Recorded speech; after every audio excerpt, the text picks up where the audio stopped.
നാളെ തന്നെ നമ്മൾ നേരത്തെ പറഞ്ഞ കാര്യമില്ലേ, അതൊന്ന് ക്ലിയർ ചെയ്യണം. അത് കഴിഞ്ഞിട്ട് നമുക്ക് ബാക്കി കാര്യം ആലോചിക്കാം. നമുക്ക് എന്തായാലും പറഞ്ഞു നോക്ക്.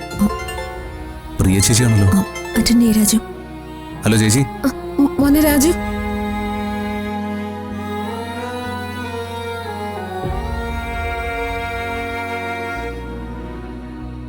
നീ ഒന്ന് വേഗം വാ. ആ ശരി, ഞാനിപ്പോ വരാം. എന്താ രാജു? ഋതു വാ, ഞാൻ പറയാം.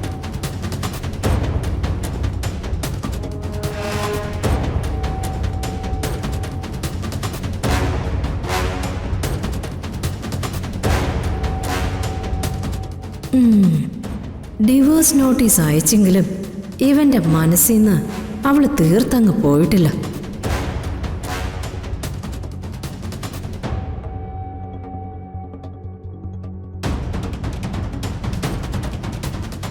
എടാ മോനെ, ആ ഡിവോഴ്സ് നോട്ടീസ് അങ്ങോട്ട് ചെല്ലുമ്പോ അവളുടെ വീട്ടിൽ എല്ലാം കൂടി അങ്ങ് ഇളകും.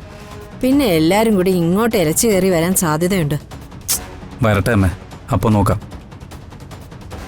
അല്ല, അമ്മ എന്തിനാ ഇത്രയ്ക്ക് പേടിക്കുന്നത്? എനിക്ക് ആരെയും പേടിയില്ല. ഈശനെയും ബ്രഹ്മനെയും രുക്മിണി വകവയ്ക്കത്തുമില്ല.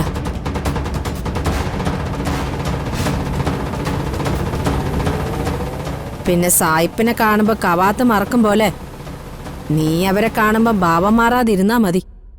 ഞാൻ ഒരു നിലപാടെടുത്തു. അത് നല്ല ഉറച്ച നിലപാടാ. ആ നിലപാടിന് എനിക്കൊരു മാറ്റവും. ആ, എനിക്കത് കേട്ടാ മതി. ആ കെട്ട ബന്ധം പണ്ടേ അങ്ങ് പൊട്ടിച്ചെറിയേണ്ടതായിരുന്നു.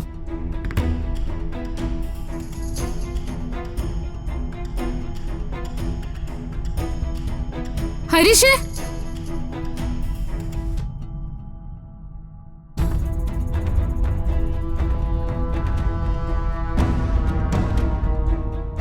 എന്താടി നിനക്ക് വേണ്ടേ? എനിക്ക് മറ്റൊന്നും വേണ്ട. ഹരീഷിനോട് സംസാരിക്കണം. ഇവനോട് നിനക്ക് എന്തു അടി സംസാരിക്കാനുള്ളത്? ശ്രീ,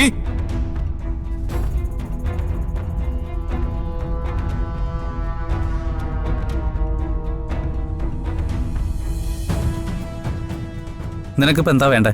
നമ്മൾ തമ്മിലുള്ള വിവാഹ ബന്ധം വേർപ്പെടുത്താൻ വേണ്ടി എനിക്ക് ഡിവോഴ്സ് നോട്ടീസ് അയച്ചില്ലേ, അതിൽ സൈൻ ചെയ്തത് ഹരീഷ് ആണോന്ന് അറിയാൻ വേണ്ടിട്ടാ ഞാനിപ്പോ വന്നത്. ഞാൻ ചോദിച്ചതിന് എന്താ മറുപടി പറയാത്തെ? ഡിവോഴ്സ് നോട്ടീസ് അയച്ചത് ഹരീഷ് തന്നെയാണോന്ന്? ഞാനും നീയും തമ്മിൽ ഇനി പൊരുത്തപ്പെട്ടു പോകാൻ പറ്റില്ല. ഡിവോഴ്സ് വേണമെന്ന് ആവശ്യപ്പെട്ടത് ഞാൻ തന്നെ.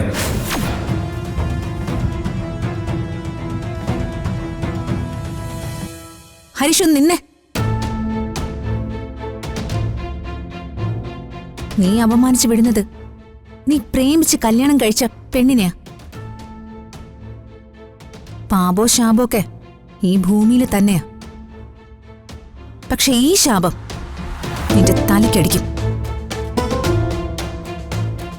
ഇന്നു മുതൽ അങ്ങോട്ട് നിന്റെ കഷ്ടകാല ഹരീഷ്.